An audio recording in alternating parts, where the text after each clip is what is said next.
Okay, let's talk about anger. It's one of the most powerful emotions we all feel. But man, is it misunderstood. You've heard this a million times, right? If you're angry, just let it all out. It's like the #1 piece of advice. Feeling mad? Go punch a pillow, scream into the void. Get it out of your system. And honestly, it sounds like it should work.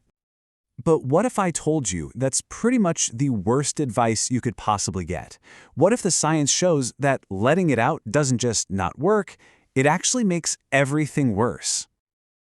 Yeah, so this whole idea of letting it out, it's not some new pop psychology fad. It's actually got a really old formal name that's been around for a long, long time. It's called catharsis. It comes from the ancient Greek word for cleansing or purging. We're talking Aristotle ancient. He thought of it as a way to clean out your spirit. Then, centuries later, guys like Freud ran with it, painting this picture of our emotions as steam building up in a boiler. You gotta release the pressure, right? It just feels so intuitive. But the big question is, does it actually work? Well, this is where it gets really interesting, because when modern scientists finally put this age-old theory to the test, the results were, let's just say, pretty explosive. Okay, so check out this study. Researchers got a bunch of people, had them write an essay, and then gave them really harsh, insulting feedback to deliberately make them angry. Classic. Then they split them into groups. Group 1 got to hit a punching bag while thinking about the jerk who insulted them. That's your classic venting. Group 2 also hit the bag, but they were told to think about getting fit, as a distraction. And a third group, they just had to sit quietly and do nothing. So what do you think happened? Afterwards, everyone got a chance to blast the person who insulted them with loud noise. And guess who was the meanest? The group that was told to let it all out. By a long shot. They were the most aggressive. Even the group that was just distracted was angrier than the people who did absolutely nothing. Just let that sink in. Doing nothing was more effective than venting. The venting didn't get rid of the anger. It was more like practicing being angry. It's like pouring gasoline on a fire. The people who just chilled out were actually calmer in the end. It turns out that old advice is probably the exact opposite of what you should do. Okay, so if venting is out, then what is actually going on inside our bodies when we get so mad? Let's pop the hood and take a look at the biology of rage. It all starts with something called the autonomic nervous system. Think of it as your body's command center for everything that happens automatically. You don't tell your heart to beat or your lungs to breathe, right? Well, the ANS handles all that behind the scenes. Now, this system basically has two main settings, a gas pedal and a brake. The sympathetic nervous system, that's your gas pedal. It's the whole fight-or-flight response, getting you all revved up and ready for action. And the parasympathetic nervous system, that's the brake. It's your rest and digest mode, the one that tells your body to chill out. When you're angry, you are flooring that gas pedal. And when that gas pedal gets slammed, it sets off this wild chain reaction. First, your brain's alarm system starts screaming, "Threat, threat."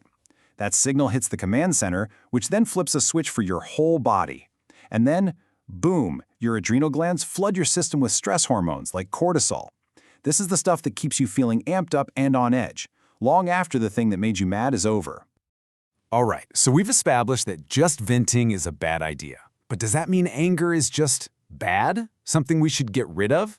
Not at all. In fact, if you learn how to handle it right, anger can be a surprisingly powerful force for good.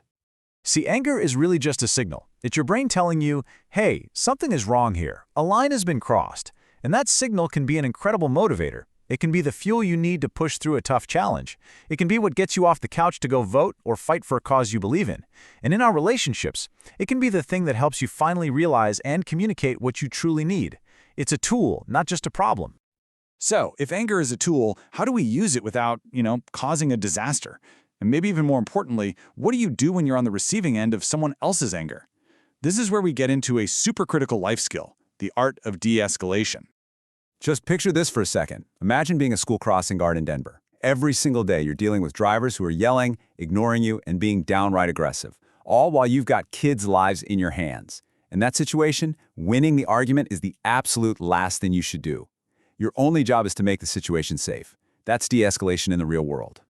And that requires a complete shift in your mindset. When someone is angry with you, your goal isn't to prove you're right. It's not to win. Your only goal is to stabilize the situation. That's the entire game right there. How you use your words here is huge. Think about it. Has telling an angry person to calm down ever actually worked? Of course not. So instead, try validating what they're feeling. Say something like, I can see that you're really upset. Instead of a dead end like, I can't help you, try opening a door. I want to help. What can we do here? It's all about empathy over giving orders.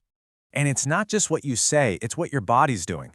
Your body language can scream I'm a threat, or it can say, you're safe here. So don't stand face to face pointing your finger. That's just asking for a fight.